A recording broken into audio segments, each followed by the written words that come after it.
Bonsoir, peuple de Dieu. J'espère que vous allez bien. Soyez les bienvenus à l'église Pentecôte Centre Lumbashi. Moi, c'est le pasteur David Massengo. Aujourd'hui encore, on va tenir notre culte donc en ligne. Donc aujourd'hui, vous allez prier avec moi. Il y aura l'enseignement et donc une partie là, on va prier pour l'enseignement qu'on va écouter. En tout cas, c'est très important.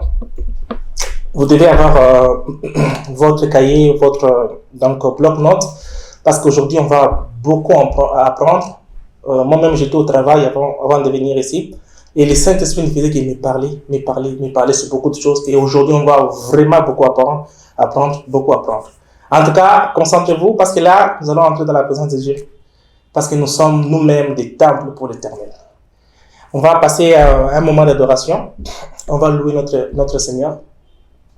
Et ne vous gênez pas, partout où vous êtes, dans les véhicules, au travail, vous pouvez louer, adorer Dieu et écouter attentivement ce message en fait qui est vraiment un message du Seigneur pour le monde entier en fait. Je vais prendre ma guitare. Vous allez m'excuser, j'ai un problème avec la toux depuis ce matin. Je ne comprends pas pourquoi.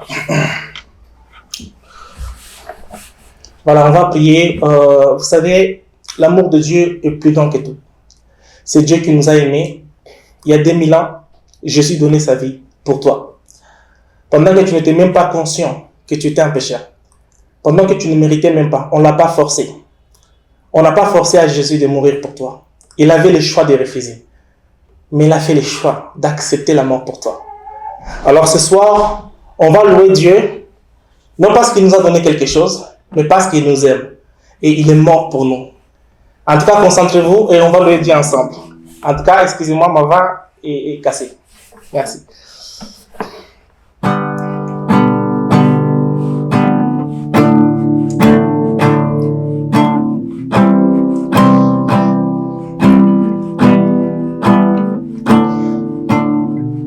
Je viens vers toi pour te louer. Je viens vers toi pour te chanter. Je viens vers toi pour t'adorer. Je viens vers toi pour t'adorer. Je viens vers toi pour te louer. Je viens vers toi pour t'adorer. Louange à l'agneau. Louange à l'agneau. Louange à l'agneau. Louange à l'agneau. Louange à l'agneau. Louange à l'agneau. Je vis pour toi, Jésus. Je vis pour toi, Jésus. Je vis pour toi, Jésus.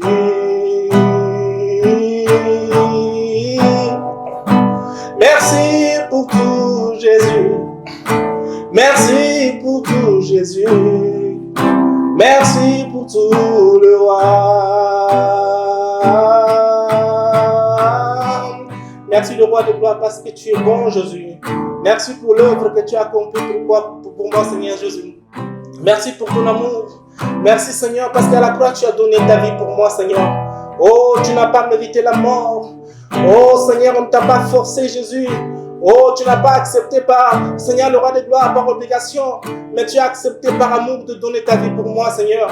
Merci pour cette œuvre que tu as accomplie il y a 2000 ans pour moi, Jésus. Merci pour ton amour, parce que tu es véritable. Tu es véritable, Jésus. Laisse-moi t'élever parce que tu es vrai. Laisse-moi t'élever parce que tu es vrai, le roi de gloire. Ensemble avec tes saints, Seigneur, nous te célébrons, Jésus. Parce que tu es le véritable. Tu es le véritable, Jésus. Tu mérites l'honneur, la gloire, la puissance et la majesté. Tu es digne, Seigneur Jésus. Oh, reçois toute la gloire, Seigneur Jésus. Reçois tout l'honneur, Jésus. Parce que tu mérites, Seigneur Jésus. Tu mérites le roi de gloire. Merci encore, Jésus. Merci encore, le roi. Merci encore, Jésus. Yahweh, mon sous-soisalité. Kakayo, Kakayo. Yahweh,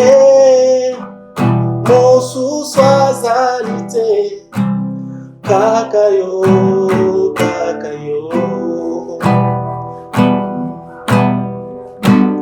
Yahweh, Mosu Swazalite, Kakayo, Kakayo. Oui, il n'y a point de Dieu comme toi, l'incomparable Jésus. Il n'y a point de Dieu, le roi de gloire comme toi. Tu es le seul unique Jésus qui mérite l'honneur. Merci encore Jésus, le roi de gloire. Merci pour ton amour. Merci pour ta bonté, Seigneur. Merci parce que tu es digne. Merci Jésus parce que tu es digne. Oh, Yahweh, mon sous-soisalité. Kakayo, Kakayo. Merci encore Jésus. Rebele brochia manda carakala brashkia manda rebele brochia manda la brash rekele contre le brochia manda carakala brashkia manda carakele contre le brochia manda rebele brochia manda rabala brashkia manda carakala contre la brashia mit rebele brochia manda rabala brashkia manda. Oh Yahweh, mon sous-soisalité, Kakayo, Kakayo. Merci Jésus. Merci Jésus. Merci pour ton amour. Merci pour ta bonté. Merci pour tout ce que tu fais. Merci le roi de gloire parce que tu es digne. Reçois l'honneur, la gloire et la majesté, Seigneur. Nous te rendons grâce, Seigneur Jésus. Merci le roi de gloire. Merci encore Jésus. Merci pour ta bonté. Merci Jésus parce que tu es véritable. Merci Seigneur parce que tu es bon. Merci le roi de gloire parce que tu es bon. Et tu nous aimes Seigneur Jésus. Je te recommande cet enseignement à ta sainte main. Le roi de gloire, efface ma volonté. Pas ma volonté Jésus. Pas mon intelligence. Mais Saint-Esprit, toi-même parle à moi. Le roi de gloire, quand je venais, tu me disais David, parle au monde. Adresse-toi au monde. Ce message n'est pas concerné à l'église. Ça concerne le monde. Et je t'en supplie, pendant ce temps, efface ma volonté. Efface mes faiblesses. Efface mes limites, Seigneur Jésus. Aujourd'hui, je parle comme toi. Je t'en supplie, Seigneur Jésus. Pas ma volonté. Pas la volonté de David, mais la volonté de Dieu. Je t'en supplie, cet enseignement, le roi de gloire, que je prêche cet enseignement comme tu me l'as donné, que je n'ajoute rien, que je ne retranche rien. Le roi de gloire, parce que je n'ai pas une autre pensée que celle de prêcher Jésus et Jésus-Christ crucifié. Ce soir, je t'en supplie, le roi de gloire, que l'onction qui accompagne l'église soit sur moi. Que l'onction qui accompagne mon appel soit sur moi. Je t'en supplie, Jésus, que cette onction qui accompagne mon appel soit sur moi. Et je t'en supplie que cet enseignement puisse former, puisse équiper ton église, puisse encore impacter et amener beaucoup d'âmes au Seigneur. Et que les gens se convertissent et qu'il y ait de vraies conversions. Et ceux qui dormaient se réveillent. Et les chrétiens qui étaient sur le point d'abandonner la foi retournent vers Christ. Que ceux qui étaient sur le point d'abandonner retournent, Seigneur Jésus. Le roi de gloire, que cet enseignement soit une exhortation pour les chrétiens affaiblis. Seigneur, que cet enseignement soit une exhortation, le roi de gloire, un réconfort, Jésus, une consolation pour ton église, pour ton peuple. Parce que bientôt on sera enlevé.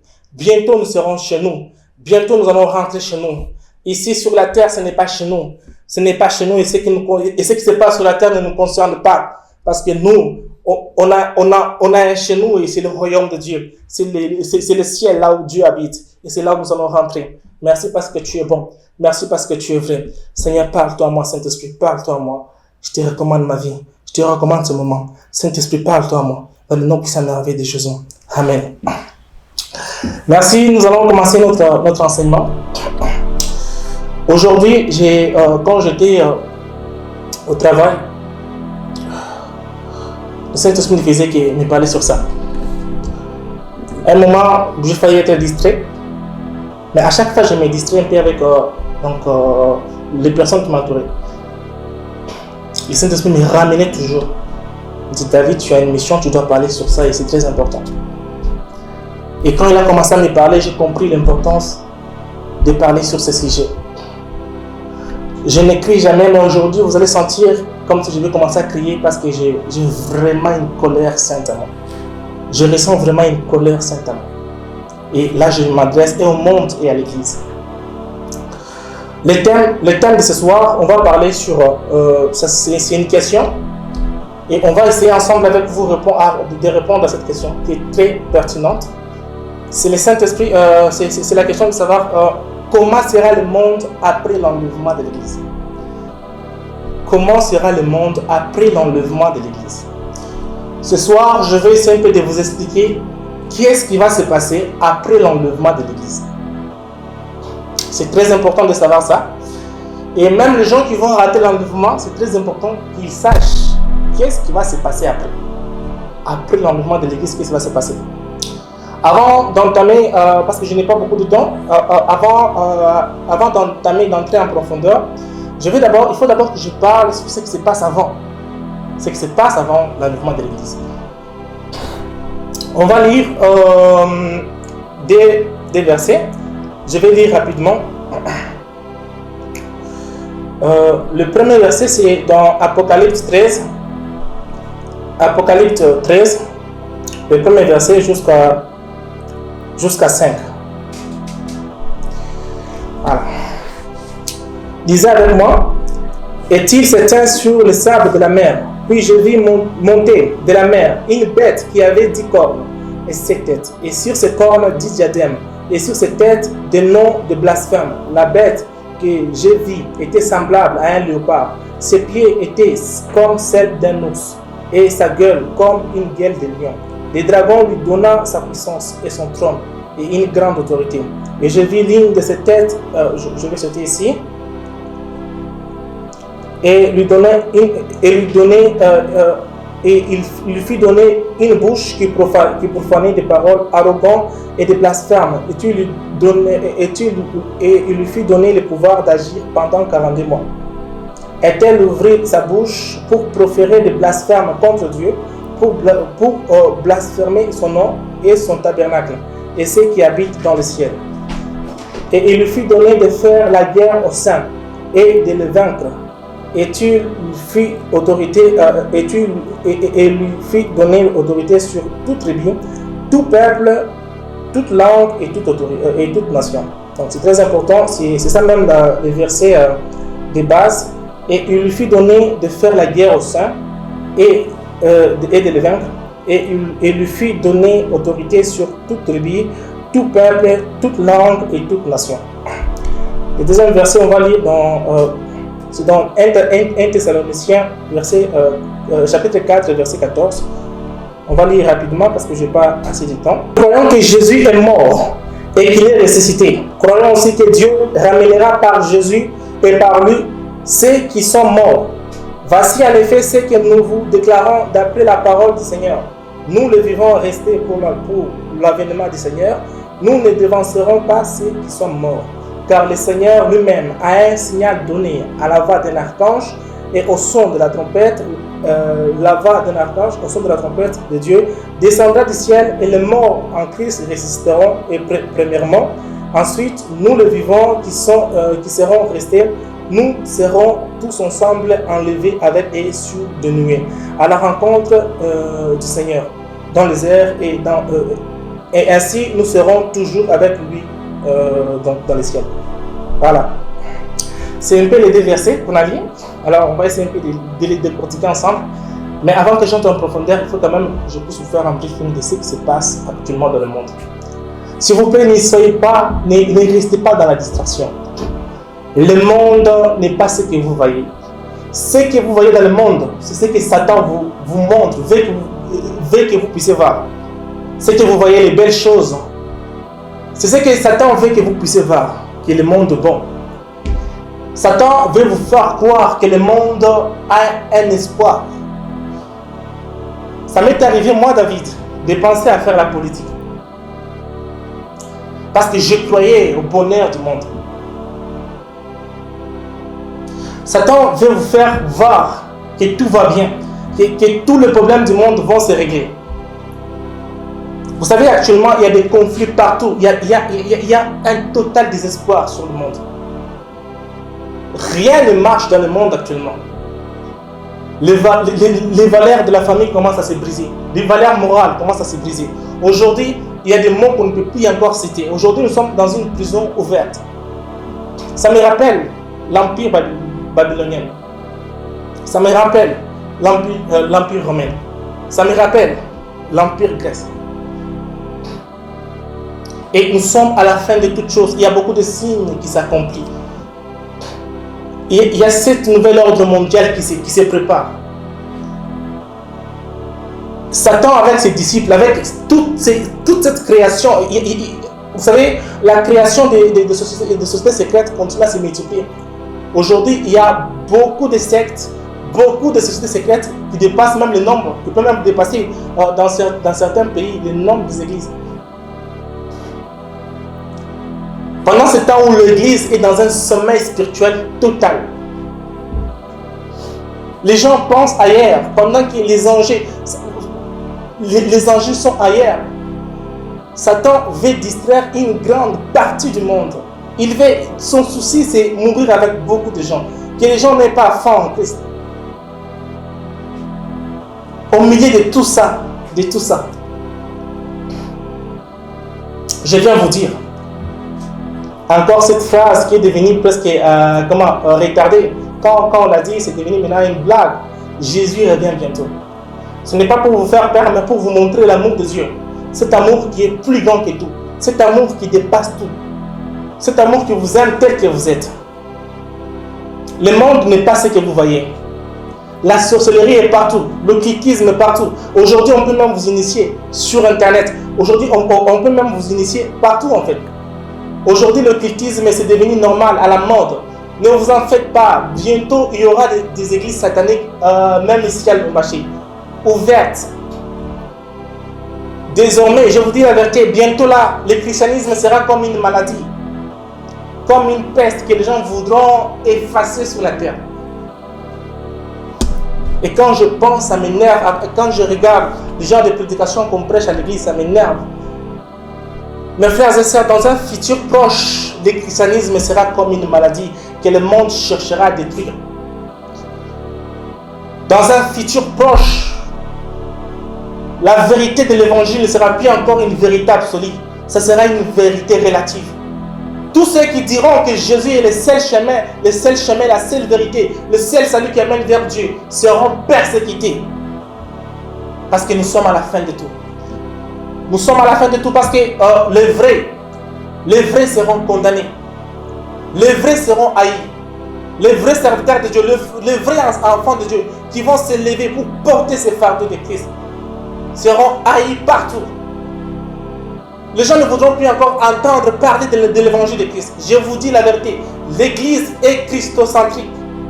Tout est centré sur Jésus. Le message qui est en dehors de Christ ne vient pas des yeux. L'heure vient où les chrétiens seront persécutés pour la vérité. Et pendant ce temps, on continue à prêcher aux gens la postérité. On continue à prêcher des messages, des enseignements qui les endorment encore avantage. Mon frère, avec tout ce qui se passe dans le monde, comment tu peux accepter la distraction? Ça, je ne vous parle seulement vous, je vous parle aussi moi.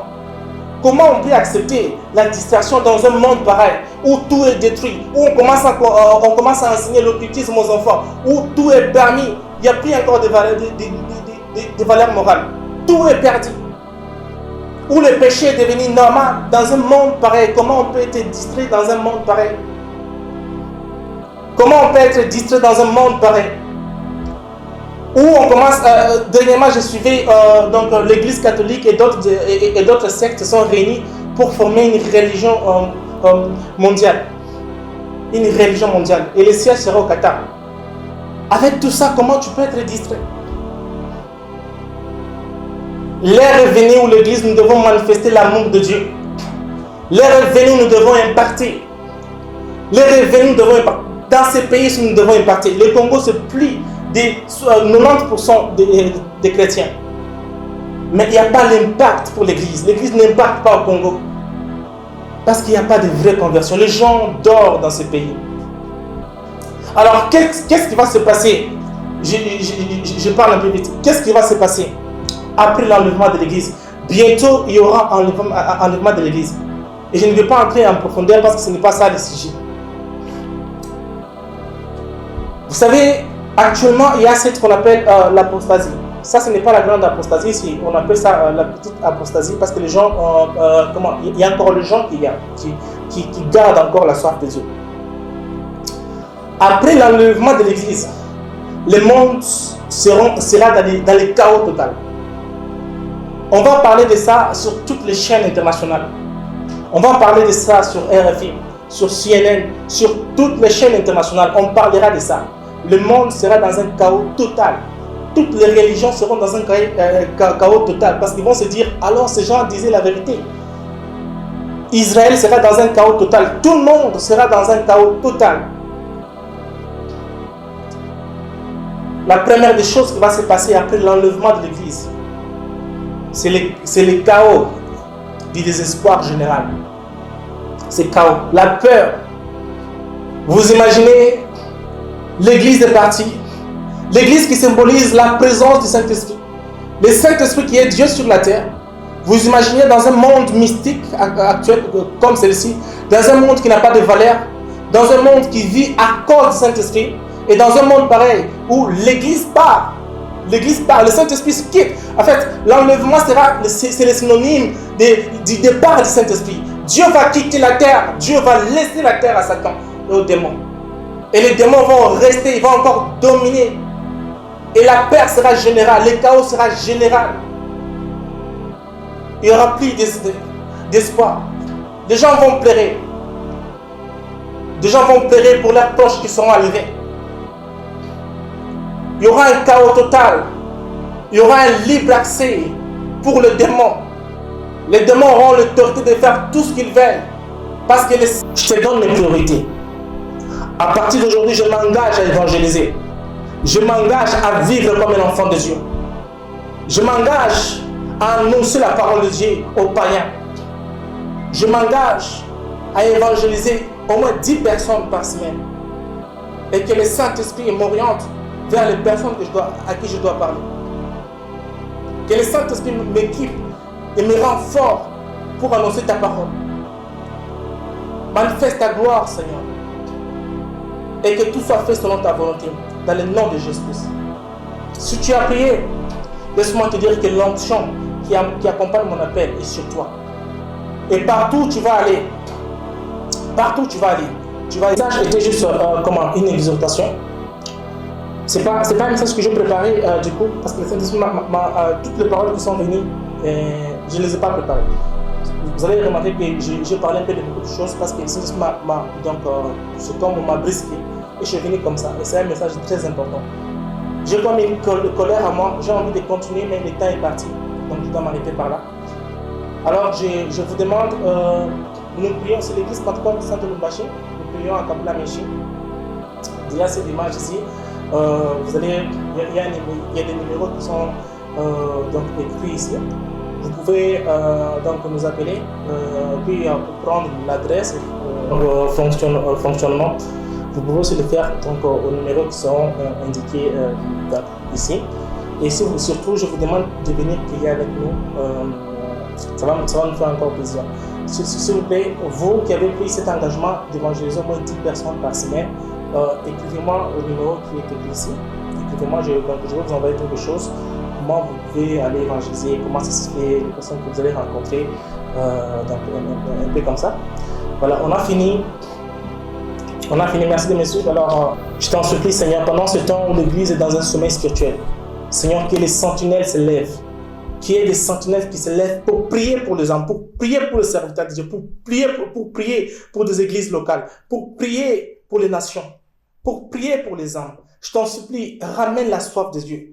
Que ce moment de réveil qu'on parlait d'autrefois revienne encore, Seigneur. Et que manifeste ta gloire, que l'Église luise encore sur les nations, que ta lumière soit éclairée sur les nations et que l'Évangile soit prêché encore davantage. Que ton nom soit glorifié, toi le seul vrai Dieu. Je te rends grâce, Seigneur. Bénis encore le roi de gloire, les caméramans, M. Cédric. C'est lui qui nous a toujours accompagnés, Seigneur. Je t'en supplie, le roi de gloire, devant cette chair, je le déclare béni. Je bénis cette maison de production. Manifeste ta gloire sur cette maison de production, le roi de gloire. Et qui t'a mis encore se manifeste parce que tu es Dieu. Bénis tous ces projets, le roi de gloire, parce qu'il est comme la provision de Dieu divine que tu as placée.